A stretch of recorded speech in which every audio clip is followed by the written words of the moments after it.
আসসালামু আলাইকুম রহমতুল্লাহি ওয়া বারাকাতুহু। সম্মানিত দর্শক, রাজনীতির একটা মৌলিক বিষয় নিয়ে আলোচনা করব এবং এই বিষয়ে রাজনীতির যে দার্শনিকতা রয়েছে সেই বিষয়টি আপনাদের কাছে বলব। সরকারি যে সিদ্ধান্ত এবং রাষ্ট্রীয় যে সিদ্ধান্ত, সেই সিদ্ধান্তের প্রেক্ষিতে মির্জা ফখরুল ইসলাম আলমগীর সম্প্রতি আওয়ামী লীগ নিয়ে একটি বিবৃতি দিয়েছেন বা বক্তব্য দিয়েছেন। মোদ্দা কথা হলো, আওয়ামী লীগকে যেভাবে ডক্টর মোহাম্মদ ইউনূসের সরকার নিষিদ্ধ করে গেছেন ওটি বহাল থাকবে। এবং তিনি যেটি বলার চেষ্টা করছেন যে আওয়ামী লীগকে ছাড়া এই বাংলাদেশে এখন যারা রাজনীতি করছেন তারা তো করেই চলেছেন, অসুবিধা কী? আগামীতে এরাই রাজনীতি করবেন এবং আওয়ামী লীগকে নিয়ে কোনো চিন্তাভাবনা আপাতত নেই।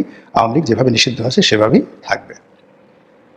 এটা জনাব মির্জা ফখরুল ইসলাম আলমগীর সাহেবের ব্যক্তিগত সিদ্ধান্ত নয়, ফলে এটা নিয়ে তার সমালোচনা করার বা তাকে কটু কথা বলা বুদ্ধিমানের কাজ নয়।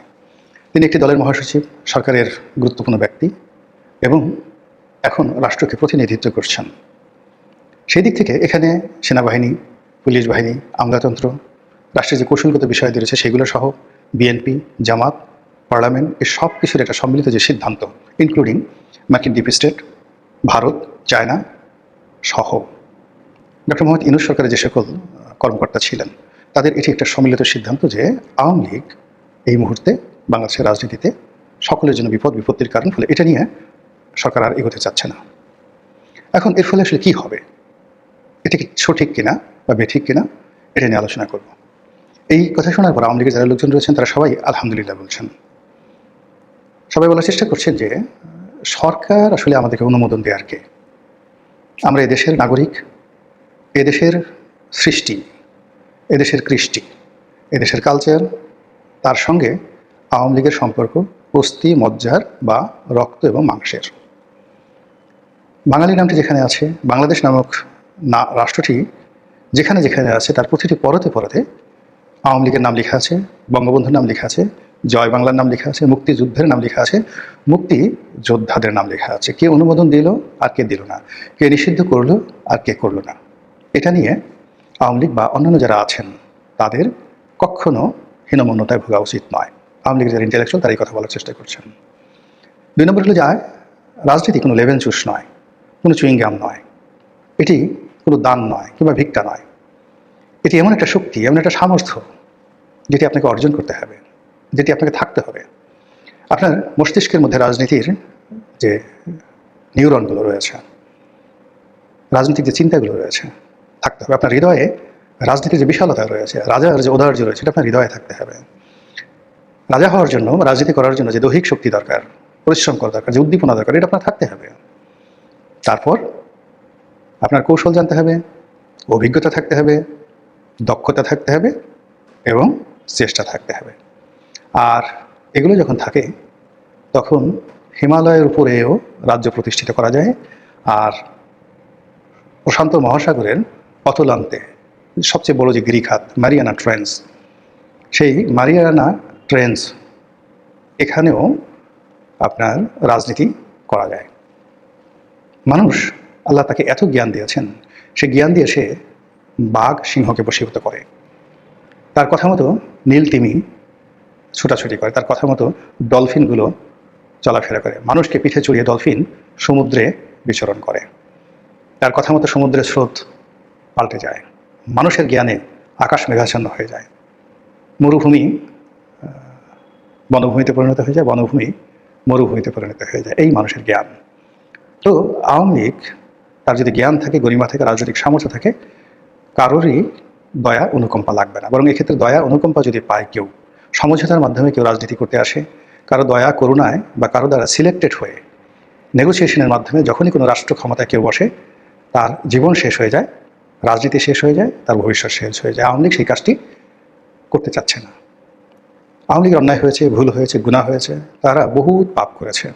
তারা চায় যে এই বর্তমান পরিস্থিতিতে তাদের মধ্যে অনুশোচনা জাগ্রত হোক। 2 নম্বর হলো তারা তাদের আপন শক্তিতে ঘুরে দাঁড়াতে চায় তারা। 3 নম্বর হলো তাদের শক্তি এবং সামর্থ্য নিয়ে তারা ফিরে আসতে চায়।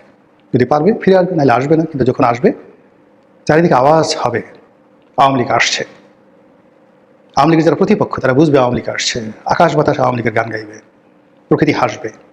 এইভাবে জাগরণ তৈরি করে, যেভাবে বঙ্গবন্ধু এসেছিল 1972 সালের মার্চ মাসের 10 তারিখে, যেভাবে 69 গণ অভ্যুত্থান বঙ্গবন্ধুকে জেলখানা থেকে বের করে নিয়ে এসেছিল, যেভাবে শেখ হাসিনা বাংলাদেশের জন্য এতটা অপরিহার্য হয়ে পড়েছিল যে 1981 সনে তিনি যখন দিল্লি থেকে এলেন, সারা বাংলাদেশ এসেছিল আকাশ অঝরে বৃষ্টি বর্ষণ করে এই বাংলাদেশের সমস্ত রাগ, ক্রোধ, ক্ষোভ ঠান্ডা করে দিয়েছিল এবং এই ভূমির যত পাপ ছিল, পঙ্কিলতা ছিল, বিষাদ ছিল, সেগুলো সেদিন সেই যে শেখ হাসিনা এসেছিলেন সেই তারিখ, তার স্বদেশ প্রত্যাবর্তন দিবস, অঝরে এত বৃষ্টি ঢাকা শহরে হয়নি 1981 সনের সেই দিবসটিতে।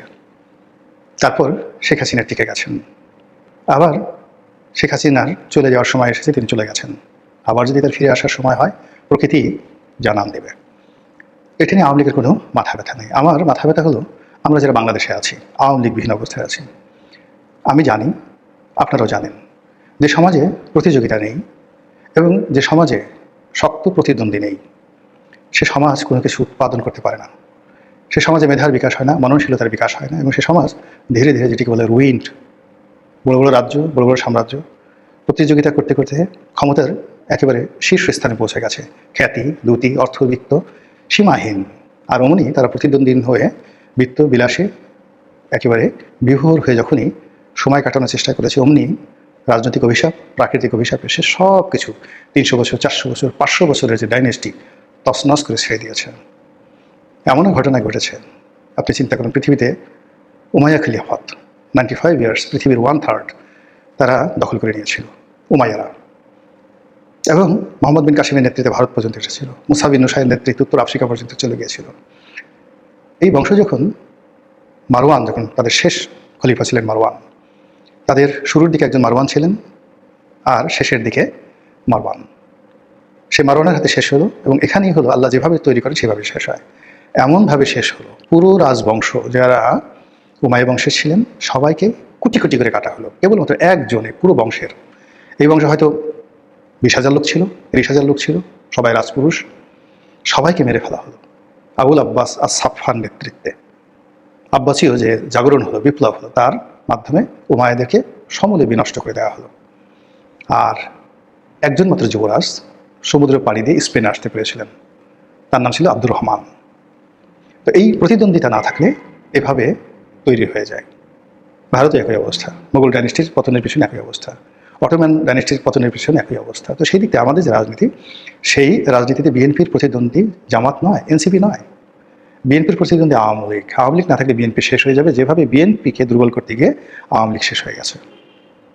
সাম্প্রতিক সময় চায়নাতে অনেকগুলো কোম্পানি তৈরি হয়ে গেছে, যে কোম্পানিগুলোর কোনো প্রতিদ্বন্দ্বী নেই, সারা দুনিয়াতে নেই। একটা কোম্পানির দেখলাম যে তারা তাদের প্রতিদ্বন্দ্বী সৃষ্টি করার জন্য $20 বিলিয়ন, মানে আমাদের যে রিজার্ভ আছে এই মুহূর্তে প্রায় সেই রিজার্ভের সমপর্যায়ে $20 বিলিয়ন, মানে বাংলাদেশি টাকায় প্রায় 2.5 লক্ষ কোটি টাকা তারা বিনিয়োগ করেছে যেন তাদের প্রতিদ্বন্দ্বী তৈরি হয়। বিভিন্ন কোম্পানি তারা তৈরি করেছে, প্রযুক্তি দিচ্ছে যেন বিশ্ব গ্লোবাল মার্কেটে ওই কোম্পানির প্রতিদ্বন্দ্বী তৈরি হয়ে যায়। এই হলো মানে সার্ভাইভ করার যাকে বলা হয় পদ্ধতি। ইস্ট ইন্ডিয়া কোম্পানির মতো কোম্পানি যারা কোনো প্রতিদ্বন্দ্বী রাখেনি, আজকে ইস্ট ইন্ডিয়া কোম্পানি কোথায়? শত চেষ্টা করে তাদেরকে বাঁচিয়ে রাখা যায় নাই। তো এখন এই যে আমাদের রাজনীতিতে যে আওয়ামী লীগ নাই, আওয়ামী লীগবিহীন যে রাজনীতি, এটি বিএনপির জন্য মরণ কাটা হবে, বিএনপির জন্য মানে গলার দড়ি হয়ে যাবে। এর কারণ হলো যে জামাত এবং বিএনপি যদি প্রতিদ্বন্দ্বিতা করে, এক্ষেত্রে বিএনপি ছোট হবে, জামাত বড় হবে।